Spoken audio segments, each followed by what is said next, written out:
100 जेसीबीतून फुले उधळता तुम्ही मागास कसे? सुषमा अंधारेंचा प्रश्न. 100 एकरच्या मोसंबीचा बाग तोडता अन स्वतःला मागास कसे म्हणता? अंधारेंचा सवाल.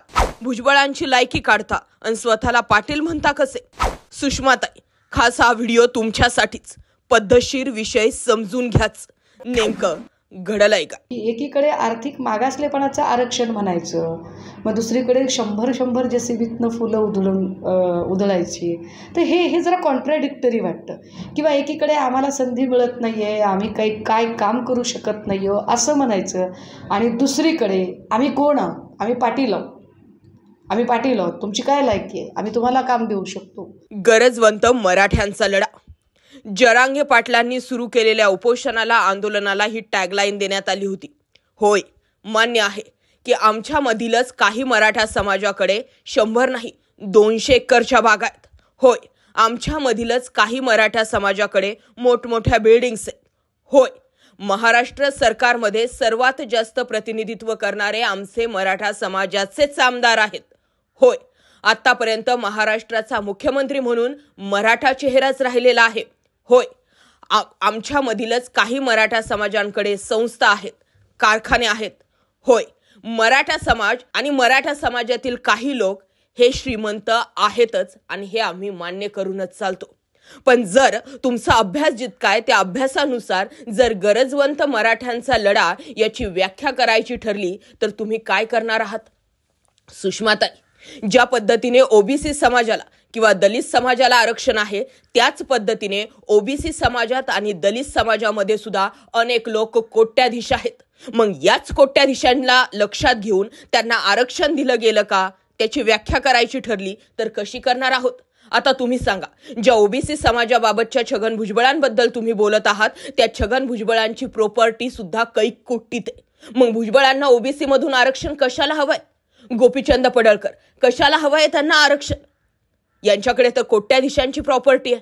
पण नाही, ओबीसी मध्ये सुद्धा काही वंजारी, काही आदिवासी हा गरीब समाज आहेच की. मग बोटावर मोजण्या इतक्या श्रीमंत लोकांसाठी तुम्ही गव्हाबरोबर किडेही रगडा असं तुम्ही म्हणताय. गरजवंत मराठ्यांचा लढा ही सुरुवातीपासूनच मराठा समाजाची टॅगलाईन राहिली. मराठा समाजामध्ये लखपती असतील, कोट्याधीश असतील, पण एक बाजू अशी सुद्धा आहे की काही जणांना सकाळी खाल्लं तर संध्याकाळी खाण्याची पंचायत आहे. आजही सर्वजण, बरेचसे लोक रोजंदारीवर काम करतात.